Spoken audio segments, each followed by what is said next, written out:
안녕하십니까. 아프지 마쇼의 김준영입니다.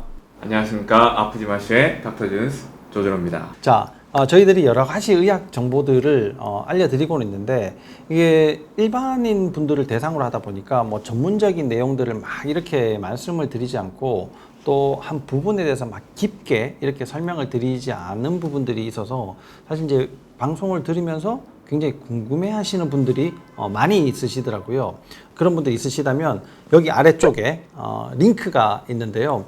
네이버 카페에 저희들이 아프지 마쇼 랜선 상담소가 있습니다. 그래서 거기에 또 질문이나 여러 가지 이제 댓글들을 달아주시면 거기에 맞게 저희들 또 답변을 드리도록 하겠습니다. 오늘 그 랜선 상담소에 질문들이 하나 올라와서 그걸 이제 설명을 좀 드리려고 하는데, 저희 병원에 다니고 있는 환자분인데 사실 질문이 좀 길고 설명이 많아서 이걸 이제 글로 다 쓰기가 어려워서 오늘 이렇게 이제 영상으로 제작을 하게 됐습니다. 소개를 좀 해볼까요? 네. 자, 이분은 8월 말부터 올해 8월 말부터 병원에서 치료받고 있는 환자입니다. 자, 그동안 진료를 보았는데 검사 항목들이 많다 보니 궁금한 게 많으신 분입니다. 그래서 이분을 좀 보면 오랜 시간 동안 소화가 안 되고, 그 다음에 위염 장염으로 반복적이고, 그 다음에 약을 최근 식단을 해가지고 약물 치료를 받았는데 속이 좀 편해졌다고 합니다. 먹는 습관 자체를 바꿔서 여러 가지 아픈 것들 이번 기회에 꼭 고쳐보려고 마음 먹고 있습니다. 그래서 궁금한 게 너무 많아요. 이렇게 올라오신 분이에요. 네. 다른 기능의학병원 이렇게 다니시면서 네. 이게 보니까 작년 12월부터 다니신 것 같아요. 12월, 1월, 4월, 6월 뭐 올해만 하더라도 그 장 소독약 그렇죠. 노르믹스가 항생제인데 네. 그걸 이제 4번이나 타서 먹었는데도 불구하고 소화가 이게 잘 해결이 안 된다. 네네. 이런 얘기예요. 네. 근데 소화가 해결 안 되면 먹는 음식을 첫 번째 이제 바꿔야지 되죠. 그렇죠. 물론 뭐 여러 가지 약을 먹고 영양제를 챙겨 먹는 것도 중요하지만 음식을 바꿔 먹는 것이 가장 첫 번째다. 네네. 그래서 음식을 설명해 드린 것 같은데, 네. 이분 이제 질문이 탄수화물을 어느 정도로 섭취하는 게 좋을까요? 뭐 이런 질문이네요. 네네. 그렇죠? 보통은 어느 정도 섭취하는 게 좋겠습니까? 제 생각에는 탄수화물 양보다 탄수화물의 질을 먼저 신경 쓰는 그렇죠. 게 질을 네, 중요하죠. 그렇죠. 질이 중요할 것 같고요. 우리도 쌀밥의 민족이지 않습니까? 네. 일단 저는 쌀밥은 먹으라고 합니다. 네. 대신 이제 쌀밥을 먹을 때 보통 뭐 현미밥이니 뭐 잡곡밥이니. 잡곡밥이니 뭐 이렇게 콩을 섞었네 안 섞었네 이런 걸로 나 저거 정말 잘 챙겨 먹습니다 이렇게 이야기를 하지만 결국 그분들이 먹는 습관 자체가 문제인 경우가 많아요. 대부분 한 3번, 4번 씹다가 삼켜버리는 게 대부분. 그렇죠. 네. 그러니까 이제 우리가 섭취하고자 하는 좋은 영양분들, 그 성분들을 흡수를 전혀 못 한다는 거죠. 그렇죠. 그게 다 쪼개져서 네. 장내 균이 다시 이용할 수 분해를 있도록 해서, 네. 만들고 그렇게 잘 될 수 있도록 소화를 시켜야 되는데, 네. 근데 일련의 과정들이 잘 안 된다는 거죠. 그렇죠? 그렇죠. 덩어리째 팍 넘어간다. 덩어리째 넘어가는 데다가 그분은 이미 소화 기능 자체가 떨어진 상태에서 그게 덩어리가 큰 채로 넘어가니까 결국 몸속에서는 소화 흡수보다는 이제 부패될 가능성이 많고 오히려 그 과정 속에서의 유해균 증식 또한 더 늘어날 수가 있습니다. 네. 그래서 보통 이제 이럴 때는 이제 백미를 좀 먹으면서 네. 그 미간, 차라리 소화를 잘해라. 그렇죠. 그렇죠. 이 미간 같이 우리 쌀 눈이라든지 속껍질을 좀 발효시킨 거를 좀 드셔라. 이렇게 설명을 하고 그럼 얼마나 먹어요 하면은 뭐 저 같은 경우에는 한 반 고기 정도 일단 네. 이렇게 먹으라고 설명을 합니다. 네. 근데 탄수화물이 계속 나쁘다라고 얘기를 하고 있으니까 모든 탄수화물을 어느 날 갑자기 그렇죠. 확 줄여버리는 게 사실 문제인데, 몸이 안 좋으신 분들은 회복하는 게 우선이다. 네. 그걸 꼭 명심을 하시고, 나쁜 거 설탕, 밀가루, 과일, 음료수 이런 것들은 줄이고 끊거나 해야지 되지만 나머지 탄수화물들은 좀 드시고 있어야 몸이 회복할 기회가 생긴다. 그렇습니다. 그래서 뭐 고구마 같은 간식들 좀 드셔도 좋고 뭐 여러 가지 다른 것들도 드셔도 좋은데, 한 가지 습관을 고치자면 간식 먹는 횟수도 좀 줄이는 것이 낫다. 그것이 아무리 좋은 탄수화물이라 하더라도 간식을 좀 줄이셔라, 이렇게 얘기를 드리죠. 그래서 1번은 어느 정도 답변이 된 것 같고, 2번을 한번 보죠. 어려운 이야기인데요. 네. 반찬에 최대한 설탕을 안 넣으려고 노력하고 있긴 한데 이 부분에 대해 가족과 충돌이 있다고. 네. 반찬에 들어가는 것 정도는 괜찮다고 해서 어떻게 생각하시는지요? 그러니까 설탕, 밀가루, 과일, 음료수 네. 이런 것들이 이제 나쁘니까 끊어라 이렇게 말씀을 드리니까 자기는 안 먹으려고 하는데 가족들이 야, 이 정도 괜찮지. 너 왜 반찬 가지고 까탈스럽게 이래? 그럴 자꾸 이렇게 수- 이제 네. 얘기를 하는 거죠. 그러니까 자기가 너무 혼자서 밥 차려 먹기도 너무 어려우니까 이걸 도대체 어떻게 해결해야 되나 이렇게 이제 말씀을 하시는 거예요. 이런 일들이 흔히 생기거든요. 예, 흔히 생기는데 사실 김장에 설탕 들어간 거 아세요? 그렇습니까? 김장. 요즘은 김장 김치에 설탕이 들어가거든요. 그게 김치가 판매되기 시작하면서 그렇게 된 것 같아요. 근데 사실 김장에 설탕을 넣는 거는 없지 않습니까? 네. 저도 뭐 어릴 때 뭐 김장을 돕고 뭐 최근에도 하여튼 김장하는 걸 도왔지만 설탕을 넣는 거는 뭐 젓갈 정도 좀 들어갈까, 그죠? 생전 처음 보는 얘기인데 그렇게 반찬에 설탕이 많이 들어가기 시작을 했거든요. 그러면 이런 반찬들에 들어간 설탕 어떻게 할 거냐? 가능하면 설탕이 안 들어가던 그런 반찬들 네. 거기에는 굳이 넣을 필요가 없다. 네. 근데 설탕이 들어가야지 맛있는 반찬들이 있지 않습니까? 그런 반찬에는 설탕을 넣어서 맛있게 먹는 게 더 좋다. 이렇게 말씀을 드려요. 네. 근데 그조차도 우리 몸에 해결하지 못하면 우리 몸은 진짜 문제가 많은 거다. 이렇게 생각하시면 되죠. 우리가 설탕을 먹지 말라고 하는 건 설탕 덩어리를 먹지 말라고 하는 거예요. 그러니까 예를 들면은 아이스크림 이런 거 그런 것도 수시로 계속 먹는다. 그렇죠. 예, 사탕 뭐 이런 걸 먹는다. 뭐 초콜릿 이런 것들을 먹는다. 그런 것들을 피하라는 거지. 반찬에 조금 들어가고 이런 것들은 뭐 꼭 필요하다면 드셔라. 그래서 매실청 이런 것들도 쓰셔라. 그 쓰고 차라리 맛있게 영양소 각종의 영양소들을 잘 먹는 게 우선적이다라고 말씀을 꼭 드려요. 그래서 설탕을 넣지 않으려고 이래 여러 가지 다른 것들을 또 가미를 하잖아요. 네네. 그런 것들에 대해서는 어떻게 생각하세요? 일단은 이제 그런 광고가 된 것들은 그러니까 설탕을 대신하는 감미료죠. 그래서 설탕보다는 훨씬 안전하고 좋다고는 선전을 하고는 있지만, 그리고 칼로리가 이제 제로 칼로리라고 선전을 하고 있지만, 결국 그 부분에서도 중독성이 좀 있습니다. 네. 중독성이 있기 때문에 그게 사카린, 이런 실험도 있습니다. 사카린을 먹인 쥐하고 코카인을 먹인 쥐하고 나중에 실험을 해봤더니 코카인 쪽으로 가지 않고 사카린 쪽으로 간다는 거예요.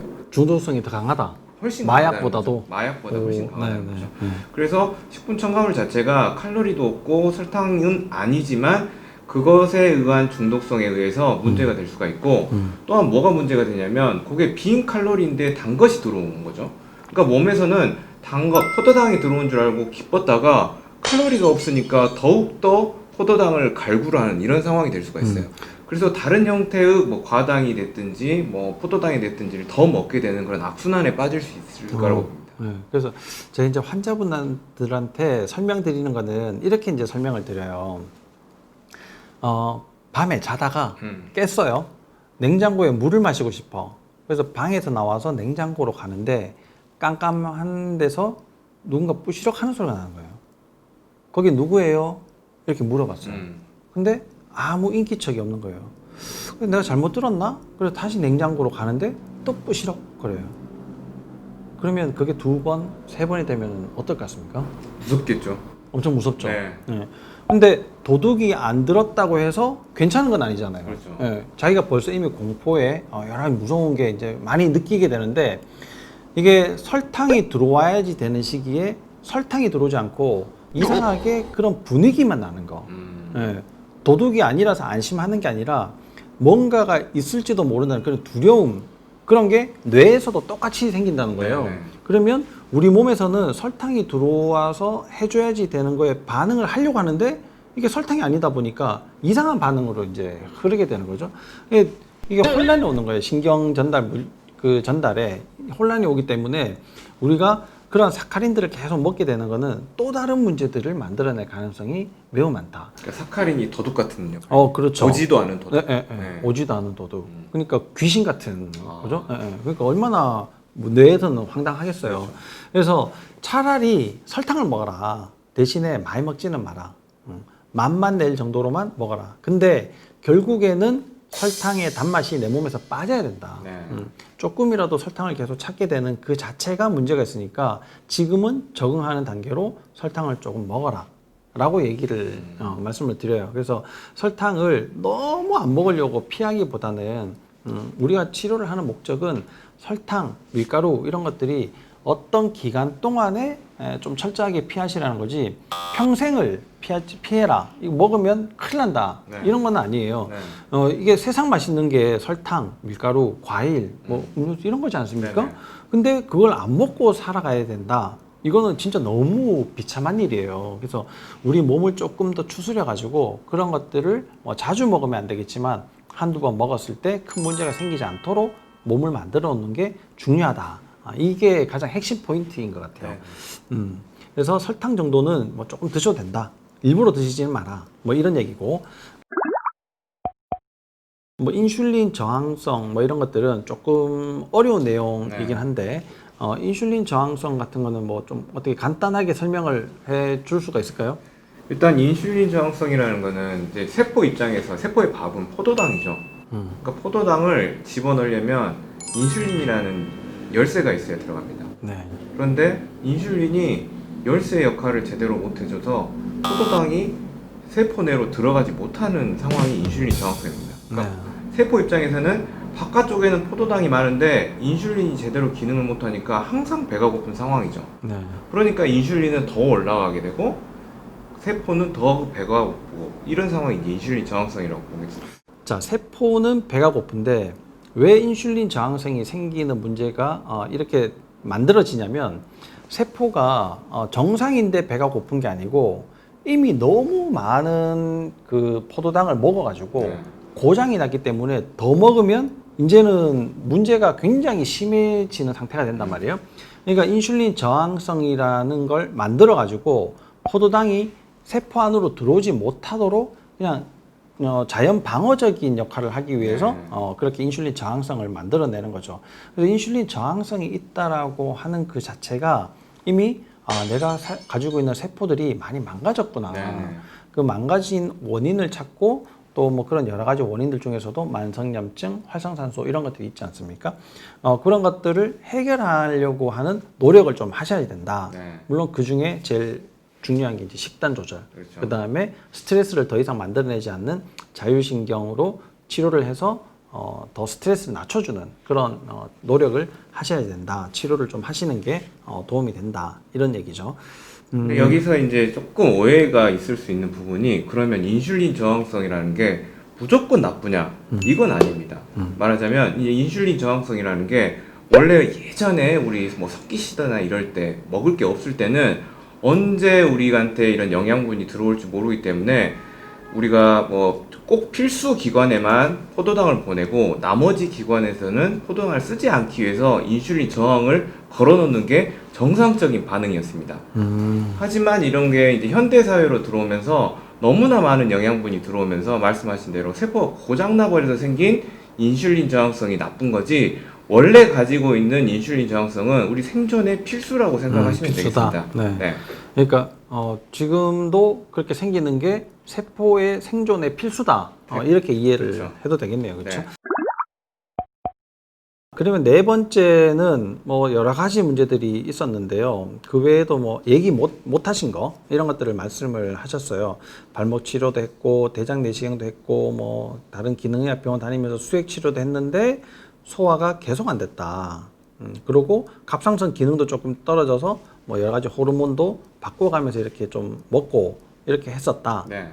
이런 얘기들이고 그다음에 뭐 발목 뭐 관절, 팔꿈치, 손목, 무릎, 목, 어깨 뭐 다 아프고 류마티스 검사까지 하시게 됐고 그냥 자가항체가 있는데 류마티스는 아니다. 이렇게 얘기를 네. 들으셨어요. 그죠? 네. 이제 자가항체가 어떤 건지를 조금 설명을 해드려야지 될 것 같은데 네. 이렇게 관절이 다 아프다 보면은 꼭 류마티스가 아니고 혈액순환에 약간 장애가 생기면서 수족냉증까지도 이어질 수 있잖아요. 그렇죠. 그래서 자가항체라는 것을 좀 알면은 좋을 것 같은데 네. 자가항체가 왜 생기게 되나요? 첫 번째 이제 항체라고 하는 것과 이제 면역이라는 거를 생각을 해봐야 됩니다. 면역은 어떤 외부나 내부의 어떤 유해 물질에 대해서 반응하기 위한 우리 몸에 지키기 위한 시스템이라고 보면 됩니다. 그 방어 시스템 중에 군대라고 표현할 수 있겠죠. 군대인 항체가 있는 겁니다. 그래서 실제로는 외부 독성 물질에 대한 항체가 우리 몸에 만들어져야 되는데 어느 순간 이 항체들이 나를 향해 공격을 하는 쉽게 말하면 쿠데타가 일어나는 거죠. 네. 그거를 이제 자가 항체인 거죠. 그래서 자가 항체면 아유 좋은 거구나 이렇게 생각하시는 분도 있지만 그건 오해입니다. 그 항체가 나를 공격하고 있는 이런 상황들이 된 거죠. 우리가 뭐 류마티스라고 이렇게 알려져 있지만 실은 뭐 당뇨, 뭐 아토피, 천식 뭐 이런 것 또한 자가 항체들에 의해서 내가 나를 공격받고 있는 상황인 거죠. 네. 그러면 이제 면역 체계에 뭔가 문제가 생긴 건데 면역 체계는 면역만 따로 있는 게 아니라 전신의 유기적인 흐름 속에서의 면역이 변하게 되는 겁니다. 특히 면역과 신경계통 또 면역과 장계통에 문제가 생기면 그 면역에 자가 항체가 생길 가능성이 많습니다. 네, 그렇죠. 대부분의 면역이 장에서 교육을 받지 않습니까? 그래서 장에서 잘못된 교육을 받으면 그게 이상한 항체가 되고 그 이상한 항체가 우리 몸에 돌아다니다가 저게 내가 예전에 봤던 그 놈이랑 비슷한데 해서 공격하는 게 자가 항체죠. 그렇죠. 그게 관절로 가면 류마티스가 되는 거고, 뭐 갑상선으로 가면 뭐 하시모토나 네. 뭐 그레이브 뭐 이런 네. 갑상선 염을 일으키게 되는 거고, 뭐 이런 이제 뭐 피부로 가거나 전신으로 가면 루푸스 뭐 이런 것도 그렇죠. 될 수 있고, 뭐 그 외에 뭐 여러 가지 자가 면역 이게 질환들이 많은데 그런 것들이 대부분 장에서 생기고 장에서 생기는 문제는 또 대부분 음식과 관련이 많다. 네. 또 그렇게 잘 치료가 되지 않고 음식에 쉽게 손상되고 이런 것들은 자율신경계와 관련이 많다. 네. 그래서 저희 병원에서 하는 치료들이 뭐 음식을 좀 가려서 먹고 장 치료도 하긴 하지만 자율신경계 치료가 하나 더 얹히면서 다른 병원과는 좀 더 차별화된 네. 그런 치료들을 하게 되는 거죠. 지금 이분은 이제 막 치료를 시작하셨으니까 뭐 점차 더 좋아질 거라고 생각이 되네요. 네. 여기까지만 설명하는데도 시간이 엄청 네. 많이 갔는데 아직도 질문이 많이 남아 있거든요. 그래서 요 나머지 질문에 대해서는 2부에 다시 설명을 드리도록 하겠습니다. 여러분들 이 영상이 계속 이어지기를 원하신다면 구독 좋아요 꾹 눌러주세요.